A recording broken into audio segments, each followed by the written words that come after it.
Let's now take a look at a study of the Ancien Regime through some source analysis. Firstly, we need to make sure we understand what the Ancien Regime is. And if you're not familiar with this diagram, go back and have a look at it in another flip video.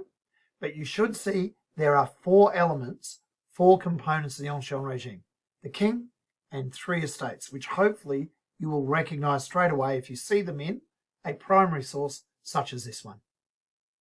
So when you're sitting in exams, when you're trying to make sense of an unfamiliar primary source, work in a structured way. Because this source is highly visual, your eye will naturally be drawn to the visuals. It's how the source was designed.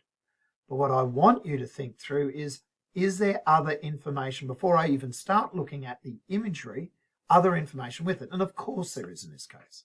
And of course there will be in your exams. And there usually is in books and handouts and other resources you get along the way.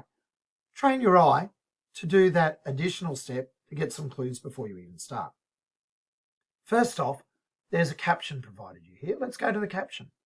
This source is called the people under the old regime. So we've got something under something, the people under the old regime, Ancien Regime. It's a hand-coloured French etching created after the defeat of Napoleon Bonaparte. Interestingly, you could have got that just from the opening line by 1815. If you know a couple of dates, you can place images, sources into a context. You know when it's created and what was happening about that time. There's some additional information. With that little bit in the corner there, particularly the caption, we've already got a sense. The people under the Ancien Regime, the under matters. Let's see what the background statement has in it. Background statements are very much a part of the Year 11 and 12 Modern and Ancient History course. We have to give them to you under the syllabus, so you should be able to find one. So the background statement that came with this image said, this image shows the people as chained and blindfolded, a male, being crushed under the weight of the rich, which includes both clergy and nobility. But if you look at that image, there's 3 on the back of the people. Such a perspective of the period purposely exaggerates the social divisions. It might not have been a very popular view. It found few proponents before the revolution, but the image does reveal, is useful in showing the clash felt intensely by revolutionaries. Okay, few clues there. We know we've got clergy and nobility in there, but it doesn't tell us everything. It's got the rich in there, rich, including the clergy. Okay, all right, let's have a crack at it. We know this person here is the people. Who would be the best group of the Ancien Regime to describe as the people? Well, it would be the Third Estate. Who's on his back? Are there clues? We've got the fleur-de-lis of the royal family here, the gold on a blue. It's the flower, the lily. We've got the sash. There's no crown here, but I'm betting this guy, whoops, we'll get to him last. I think you'll know who I'm going to bet he is. We've gone to the clergy with the headwear of a cardinal. So if I've got a fair guess at who this is, see how you're labeling it up, then that means this is someone else. The Second Estate, dressed very much like the lawyer, the judge we saw hung from the lampstand in Gilray's etching of the pinnacle of French glory. So we've got some images I can draw across. That therefore means, yeah, he's the king. So we've got a king, the First Estate, the Second Estate, and the Third Estate, 4 elements of the Ancien Regime. Life is good, we've worked that out. Breaking it down a little bit more.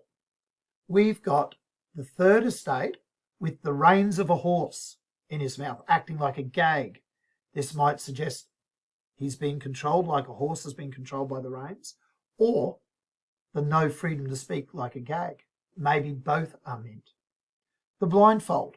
What's represented by blindfolds? A lack of sight, not being able to see, not being able to get the input we need, not having information. Blindfolds often represent ignorance, the inability to see something. Perhaps in this case, no freedom to perceive, no freedom of thought. Our figure here is looking pretty ripped, and I don't think that's a sign of him being strong. I think this skinniness the flesh and bones showing is representing starvation, hunger, and weakness.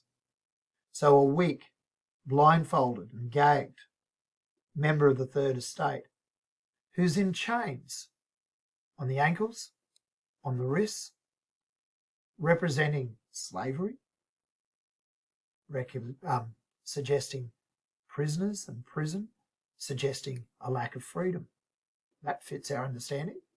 Naked, without clothes, often represents poverty, so poor that you've got barely little to clothe yourself with.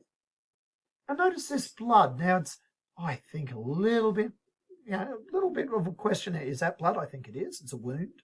Certainly on his knees there's blood, and we've sort of got a reddish tinge to a couple other parts as well. Blood represents wounded, hurt, beaten, and abused. So we're getting now an image of the third estate. The king has got a whip. Violence, coercion, punishment, threats, all symbolized by that. From his mouth he demands fidelity, faithfulness, homage to the lords, honouring the lords, giving them the praise and support they deserve. Our first estate, the power of the Inquisition, calling people heretics, saying they're not true members of the faith and that they'd be damned to hell.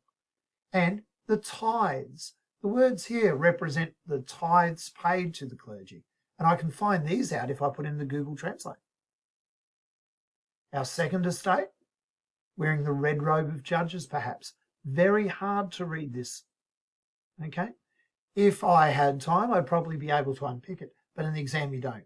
If it's that important, we'll usually provide an explanation for you in exams. In here also we have the shepherd's crook, which is a symbol of the church and bishops, and we've got gold, which always emphasises wealth. How would I write it up then? I'm saying from this source, the third estate believed they were being exploited and abused by the privileged estates and the monarch of the Ancien Regime of France prior to 1789. The third estate claimed that they carried the rest of society on their backs, were treated little better than beasts of burden, such as horses and cattle. From their perspective, they were being ridden into the ground, their backs broken by taxes, expectations of loyalty, the demands of their faith, and their duties to aristocrats. They believed they had no freedoms and that they were being unfairly controlled and kept in place by threats of violence. Now that yellow bit might be how I might analyse it in the paragraph. Think about how it all came together there. Although we also want you to work out how useful the sources are and how reliable the sources are. And this background statement gives some clues about that usefulness of the source.